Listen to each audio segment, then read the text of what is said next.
Daniel நொபோவா எந்த நாட்டின் அதிபராக தேர்வு செய்யப்பட்டுள்ளார்? ஈக்வடார். 23வது சட்ட ஆணைய தலைவராக நியமிக்கப்பட்டவர் யார்? தினேஷ் மகேஸ்வரி. மாநில உரிமைகளை மீட்க யாருடைய தலைமையிலான உயர்நிலை குழுவை தமிழக அரசு அமைத்துள்ளது? குரியன் ஜோசப். போச் இன்விடேஷனல் டிராக் போட்டியில் நீரஜ் சோப்ரா எந்த பதக்கம் வென்றுள்ளார்? தங்கம். பார்சிலோனா ஓபன் ஆடவர் டென்னிஸ் போட்டியில் சாம்பியன் பட்டம் வென்றவர் யார்? ஹோல்கர் ரூன். 15வது பிரிக்ஸ் விவசாய அமைச்சர்கள் கூட்டம் எந்த நாட்டில் நடைபெற்றது? பிரேசில். இயந்திர மனிதர்கள் பங்கேற்ற உலகின் முதல் மாரத்தான் ஓட்டப் போட்டியை எந்த நாடு நடத்தியுள்ளது? சீனா. உலகிலேயே அதிக தங்கம் இறக்குமதி செய்த நாடு எது? சீனா. முதலமைச்சர் மாநில இளைஞர் விருது எத்தனை வயதுக்குட்பட்டோருக்கு வழங்கப்படுகிறது? 15 to 35. உலகிலேயே முதலாக 10G இணைய சேவை எந்த நாட்டில் அறிமுகப்படுத்தப்பட்டுள்ளது? சீனா. பாலைவன கொடி என்பது எந்த வகையான பயிற்சி? பன்னாட்டு விமான பயிற்சி. அண்மையில் கத்தோலிக்க திருச்சபையின் எத்தனையாவது தலைவரான போப் பிரான்சிஸ் காலமானார்? 266. HIV குழந்தைகளுக்கு மாதம் எவ்வளவு உதவித்தொகை வழங்குவதாக தமிழ்நாடு அரசு அறிவித்துள்ளது? ரூபாய் 1000. தமிழகத்தில் மக்கள் மருத்துவர் விகிதம் 1000:4. அண்ணா புற்றுநோய் ஆராய்ச்சி மையம் எங்கு அமைக்கப்படுகிறது? காஞ்சிபுரம். ஆளுநர் RN ரவி தலைமையில் துணைவேந்தர்கள் மாநாடு எங்கு நடைபெற உள்ளது? உதகை. உலக புவி தினம் எந்த நாளில் கடைபிடிக்கப்படுகிறது? ஏப்ரல் 22. யாருடைய பிறந்த நாளை தமிழ் வார விழாவாக முதல்வர் ஸ்டாலின் அறிவித்துள்ளார்? பாரதிதாசன். ஆரியப்பட்டா செயற்கைக்கோள் எந்த ஆண்டில் விண்ணில் செலுத்தப்பட்டது? 1975. இந்தியாவின் மிகப்பெரிய கப்பல் முனையம் எங்கு தொடங்கப்பட்டுள்ளது? மும்பை. சமீபத்தில் செய்திகளில் காணப்பட்ட பெஹல்காம் எங்கு உள்ளது? ஜம்மு காஷ்மீர். இப்போ பெஹல்காம் அட்டாக் ஆச்சு இல்லையா, பாகிஸ்தான் தீவிரவாதிகள் தாக்குனாங்க இல்லையா, அந்த இதை கேட்டிருக்காங்க. உச்ச நீதிமன்றத்தின் சிறப்பு அதிகாரம் பற்றி கூறும் அரசமைப்பு சட்டப்பிரிவு எது? ஆர்டிகிள் 142. உலக புத்தகம் மற்றும் பதிப்புரிமை தினம் எந்த நாளில் அனுசரிக்கப்படுகிறது? ஏப்ரல் 23. சிந்து நதிநீர் பகிர்வு ஒப்பந்தம் எந்த ஆண்டு மேற்கொள்ளப்பட்டது? 1960. 2024 to 25 நிதியாண்டில் மின்னணு ஏற்றுமதியில் எந்த மாநிலம் முதலிடத்தை பிடித்துள்ளது? தமிழ்நாடு. இந்தியாவின் முதல் குவாண்டம் கம்ப்யூட்டிங் கிராமத்தை எந்த மாநிலம் நிறுவுகிறது? Andhra. AI careers for women என்ற திட்டத்தை எந்த நிறுவனத்துடன் இணைந்து மத்திய அரசு தொடங்கியுள்ளது? மைக்ரோசாஃப்ட்.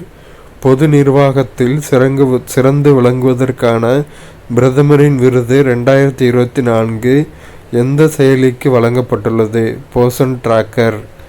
எந்த நாட்டில் செயற்கை நுண்ணறிவு உதவியுடன் உலகின் முதல் குழந்தை பிறந்துள்ளது? மெக்சிகோ. எத்தனை வயதுக்கு மேலான சிறுவர்கள் வங்கி கணக்கை கையாளலாம் என ரிசர்வ் வங்கி அறிவித்துள்ளது? 10. அணுசக்தி அல்லாத புளோடார்ச் வெடிகுண்டை எந்த நாடு சோதனை செய்துள்ளது? சீனா. தேசிய பஞ்சாயத்து ராஜ் தினம் எந்த நாளில் கடைபிடிக்கப்படுகிறது? ஏப்ரல் 24. யாருடைய பெயரில் கும்பகோணத்தில் பல்கலைக்கழகம் அமைக்கப்படும் என்று முதல்வர் தெரிவித்துள்ளார்? கருணாநிதி. சிந்து நதிநீர் ஒப்பந்தம் எந்த இரு நாடுகளுக்கு இடையே மேற்கொள்ளப்பட்டது? இந்தியா மற்றும் பாகிஸ்தான். தற்போது போர் விதிமுறைகளை பாகிஸ்தான் மீறினதுனால சிந்து நதிநீர் ஒப்பந்தத்தை இந்தியன் கவர்மெண்ட் ஹோல்ட் பண்ணி வச்சுருக்காங்க. உருக்கு உற்பத்தியில் உலக அளவில் இந்தியா எத்தனையாவது பெரிய நாடாக உருவெடுத்துள்ளது? 2வது. INS சூரத் போர்க்கப்பலில் ஏவுகணை சோதனை எங்கு வெற்றிகரமாக மேற்கொள்ளப்பட்டது? அரபிக்கடல். சிம்லா ஒப்பந்தம் எந்த ஆண்டு கையொப்பமானது? 1972.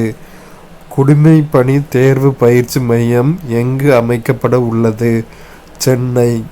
மயோனைஸுக்கு தமிழக அரசு எத்தனை ஆண்டுகள் தடை விதித்துள்ளது? 1 ஆண்டு. உலக மலேரியா தினம் எந்த தேதியில் அனுசரிக்கப்படுகிறது? ஏப்ரல் 25. இந்தியாவின் 107வது தேசிய பூங்கா எங்கு அறிவிக்கப்பட்டுள்ளதுன்னா ஒடிசால தான் அறிவிச்சிருக்காங்க. முதலமைச்சரின் விரிவான மருத்துவ காப்பீட்டு திட்டத்தின் கீழ் வழங்கப்படும் காப்பீட்டு தொகை எவ்வளவு? ரூபாய் 5 லட்சம். குழந்தைகளின் உதவி எண் எது? 1098 மற்றும் 14417.